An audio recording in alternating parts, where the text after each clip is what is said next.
My talk will be on image, individuation, and ritournelle, because I believe ritournelle is a better concept for ritournelle as refrain, which was the translation that Brian Massumi proposes when he did his translation of Thousand Plateaus, which was fine. But since you have this beautiful Italian word ritornello in English, why don't use it? And so my purpose is to share with you my current work and the direction of transforming Deleuze and Guattari's theory in order to provide, I hope, a new conception of art. And it's going to be about cinema. And my topic is that cinema changes our regimes of art history, of art theory, at least in 3 ways. The first point is, I have to check the time because I think I have to speak only 20 minutes, right?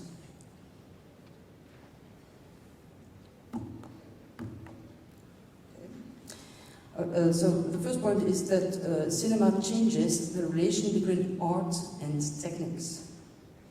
And because cinema emerges like a very popular industrial and low regime of art, as photography, he was rejected out of the domain of fine arts.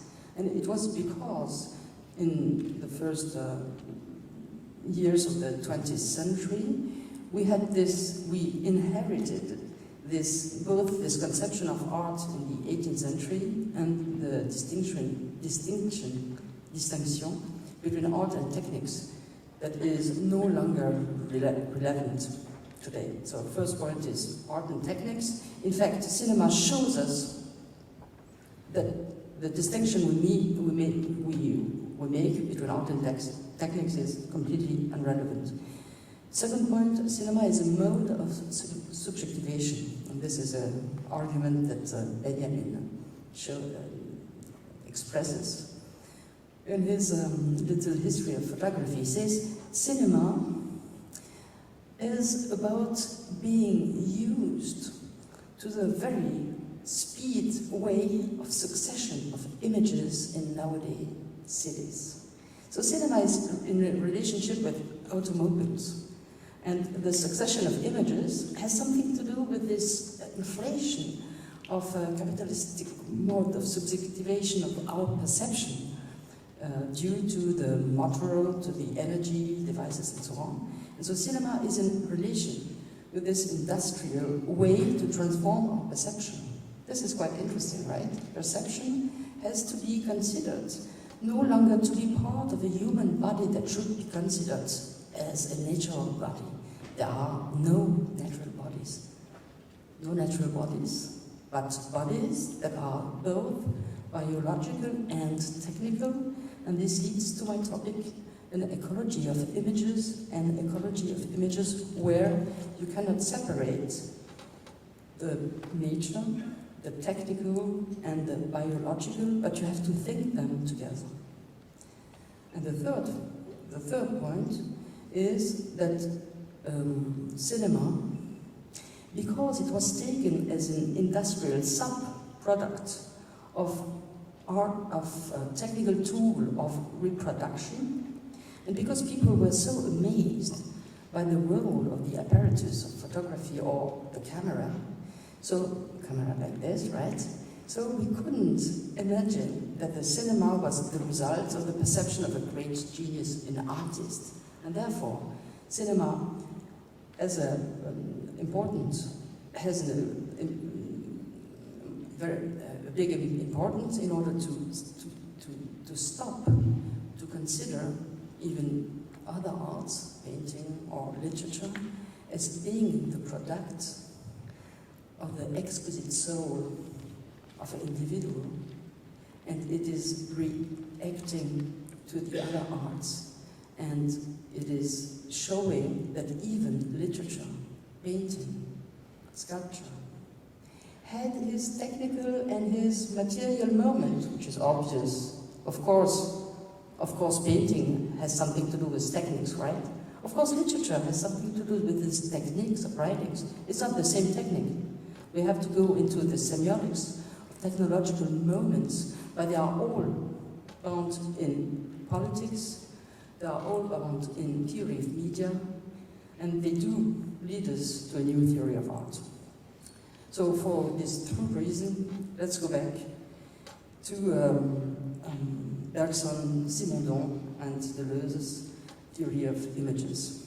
As you probably all know, in Matter and Memory, so, which Bergson wrote 1 year after the first film theory, he provides us a theory of image that cannot be considered anymore as a mental image, an image in my conscious.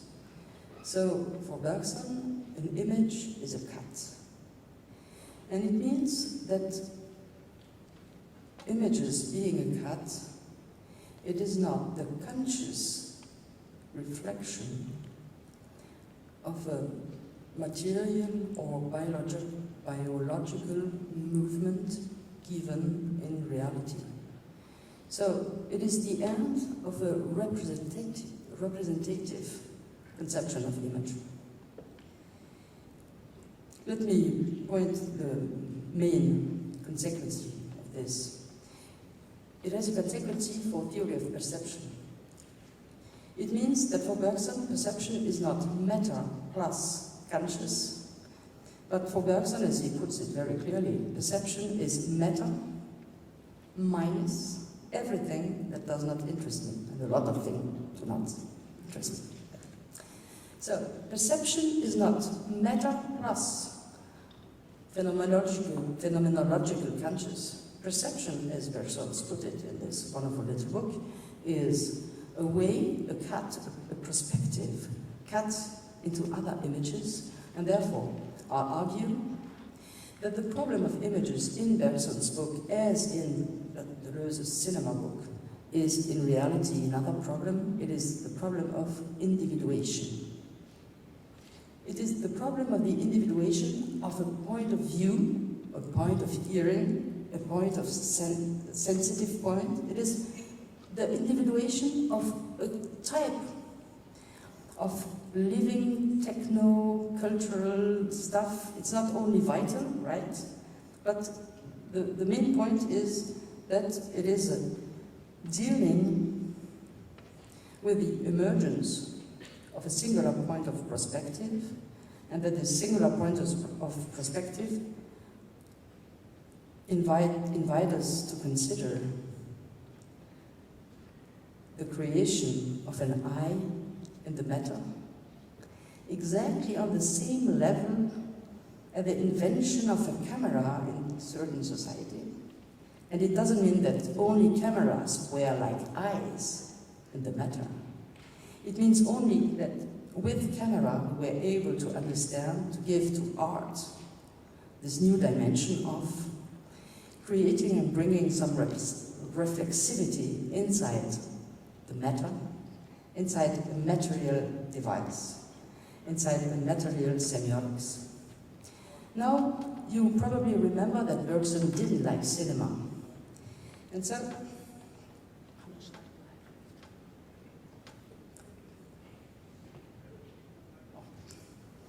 are you sure? Okay. So you probably remember that Bergson doesn't like cinema, and that he wrote in his book L'évolution créatrice in 1907, in 1907, that there is a mechanistic cinematographic illusion, and that this cinematographic illusion consists to take immobile views for a good reproduction of movement.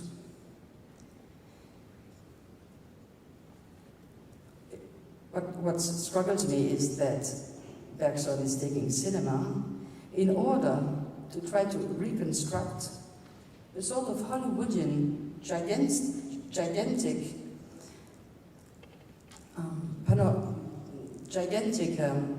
panorama of history of philosophy, claiming that even Plato is cinematographic, which has two sides, right? It has one side, Bergson doesn't like cinematography, but the other side is, well, even Plato or Kant or Aristoteles had to endure this cinematographic effect. So let's take this proposition seriously, in a Kantian way. It is an illusion, all right, but this illusion is a transcendental one. It is not a mistake. It is not an error. It is a necessary transpassing,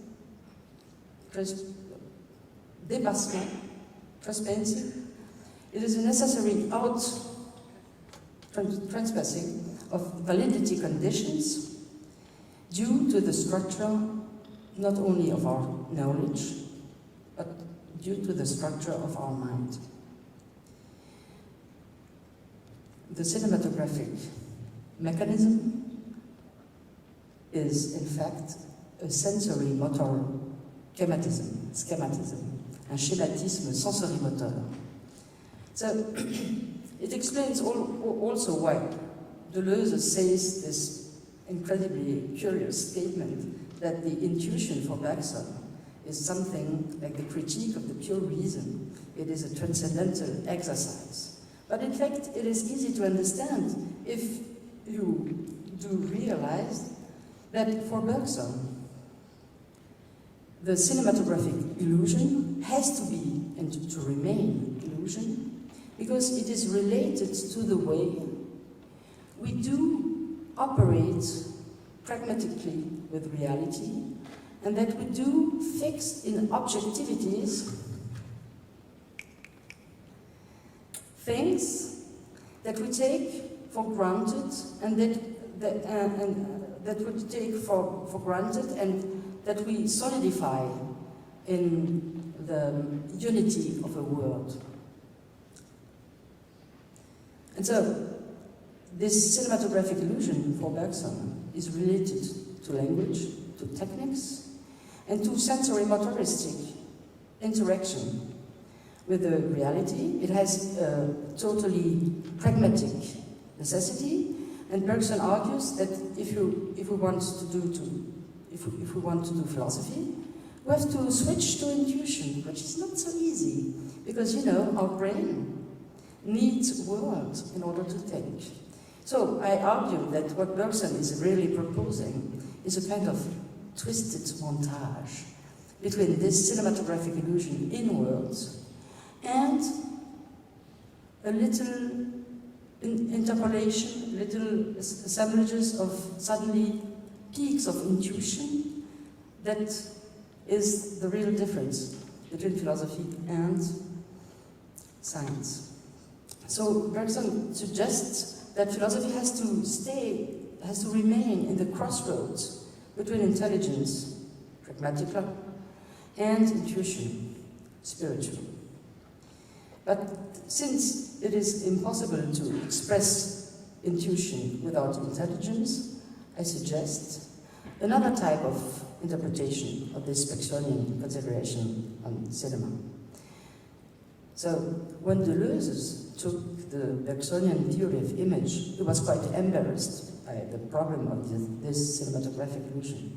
As you know, Deleuze, emphasizes the fact that there is a cut, a lack between images. So an image, a cinematographic one, or a natural image, or a biological one, has to be considered, as Bergson puts it, at the lack, at the interstice between the forces. But in my eyes, the reason why Bergson is criticizing cinema, in fact, is due to its technical nature. That is, it is due to the technical préjugés that Bergson had. It is due to an unconscious and collective assemblage of enunciation that leads Bergson in the early years of the 20th century to believe very firmly that cinema wasn't an art.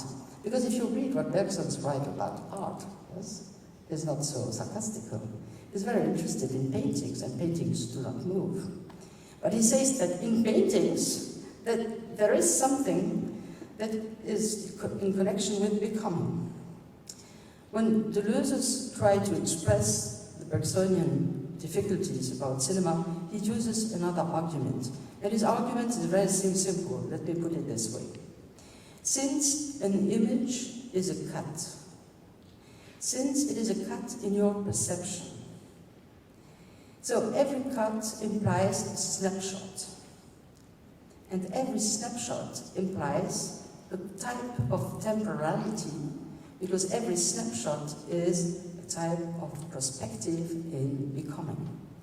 So, in reality, a snapshot, un plan, is already and toujours a montage.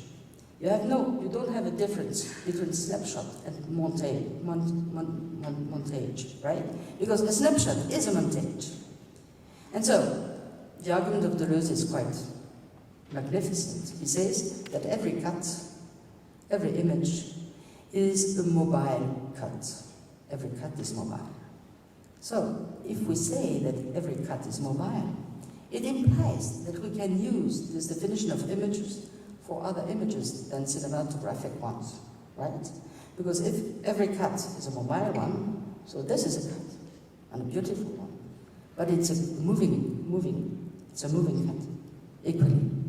So the difference, it would be very funny to have in my presentation your photographs. Yeah?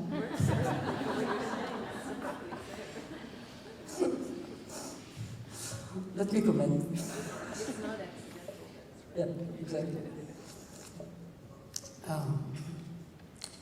So it implies a new conception of relation between time and movement that is not Bergsonian anymore. Because Bergson should have known, because he showed us that the real conception of a movement is not a conception of a mobile moving from a point A to a point B, like this. He showed us that this Aristotelian perspective on movement is, in reality, too simple, because this little bottle is transforming herself, like this. And the 2 points of departure and arrival are transforming themselves also. For instance, when I left Paris, of course, and when I reached Lisbon, I was completely transformed.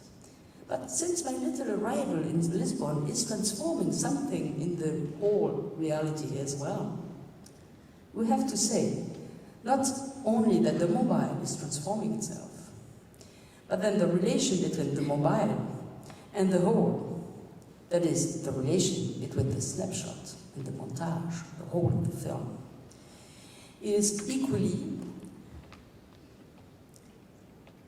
involving 2 lines of different becomings. The becoming of the individuation, the bottle, myself, and the becoming of the whole, the milieu of individuation, Lisbon, this room. And so these 2 becomings are not equal, right? But they are becoming together. So here we are in the middle of the Simondon theory of individuation. Let me propose us a few consequences.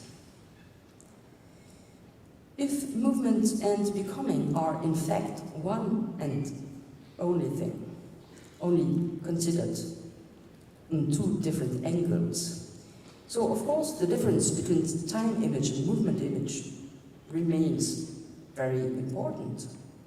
But it is not a difference as if the movement image was only this sensory motoristic individuation that is related to body and related to matter, because it would be back to Bergson. It would be back to the Bergson argument that techniques and language and individuation and sensory motoristic stuff is not good enough to tell us something about reality. So we have to transform the relationship between movement image and time image, in order to consider in every movement, in every movement image, a time image vibrating. And since I've said that, I stopped, because I don't want you to confuse everything, and there is differences. For instance, between a film from Ozu and a film from John Ford, Ozu being a time image, but being time image before the war, while John Ford could be a movement image after the Second World War. So it's false to consider this cut the historical one. It has a certain historicity, that's true, but not this stupid one. Okay. So, since we said that time image and movement image are like the implication of movement and time, movement and becoming, we can draw two other conclusions. The first one is that this type of theory can be applied to every other art. And at some point, Deleuze argues that photography is molding moulage, and that only cinema would be modulation, which is obviously misleading. He was very tired at this moment, because photography has to be taken as a modulation as well.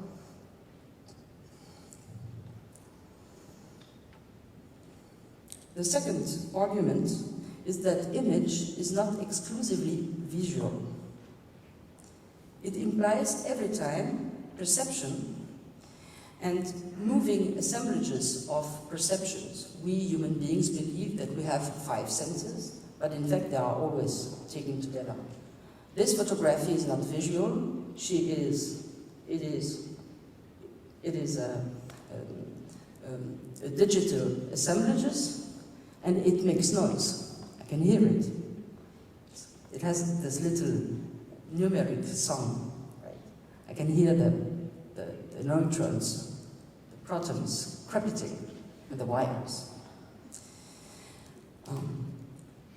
And so it can be applied to every type of art, and of course to the connection within art. This is a new theory of perception that leads us to an ecology of art. Art ceasing to be considered as the exquisite conquest of European sensibility, inventing aesthetics in the first years of the 18th century. It applies to every mode of habitation. It is concerned in different way by every type of culture. Art has to be taken as a cultural, political, both technical and vital semiotics. This implies that the difference between Western art and other arts is not relevant anymore, but we have to be very cautious, because it doesn't mean, as most people thought at the beginning of the 20th century, that every man or every culture do art. No, this would be a misleading conclusion, taking art as a universal, as an anthropological criteria. What I mean is very different. Art is not universal. What is universal as capitalism is the way that white man puts this semiotics of art in every other culture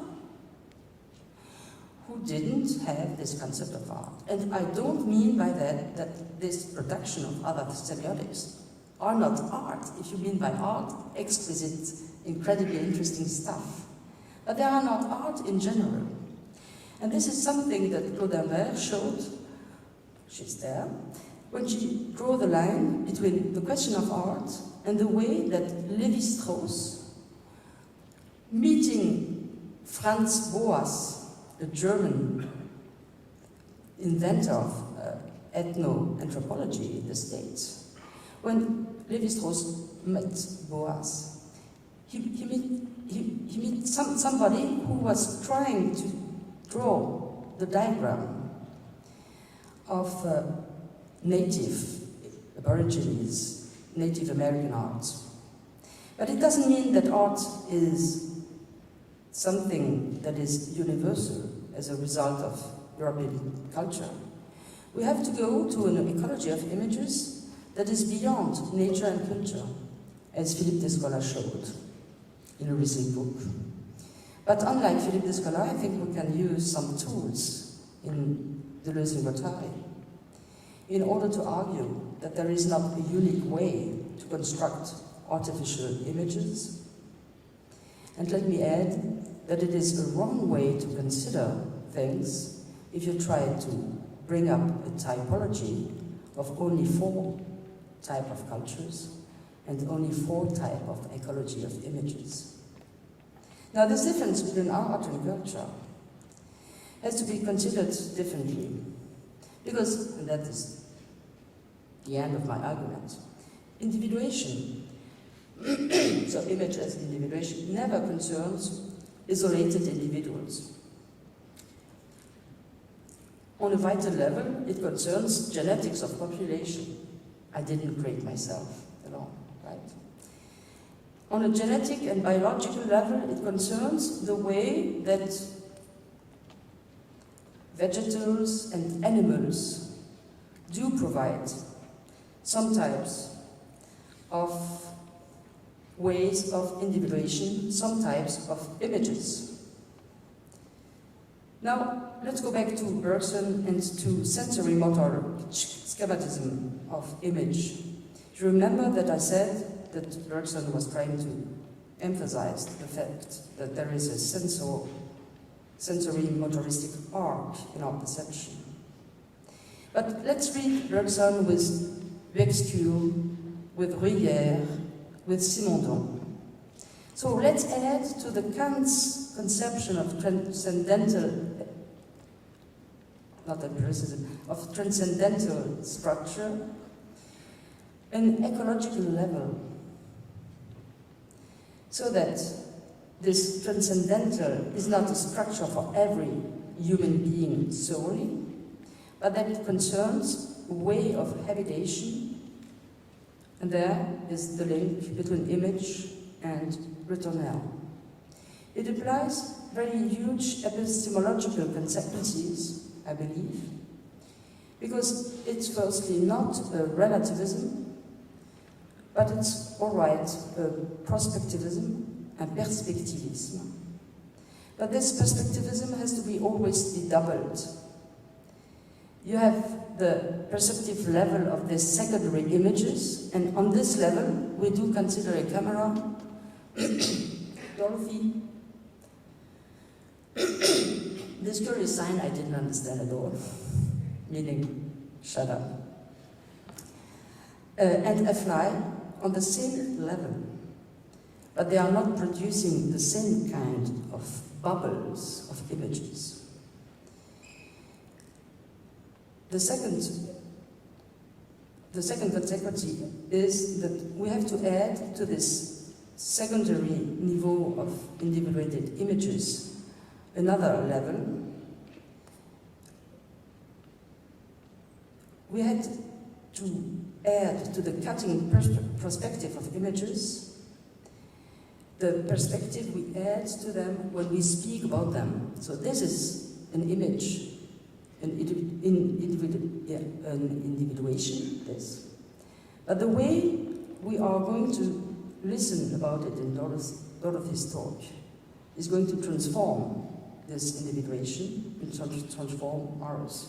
So we have to be careful about this, because this secondary individuation, the individuation of knowledge, leads us to understand that the table of category, in fact, is a table of montage, so that the categories that Deleuze provides us in his cinema book has to be re-employed and has to be transformed. Has to be transformed in the way that by cutting and recutting, we can draw a new perspective, and this is always the case when something is interesting. Thank you.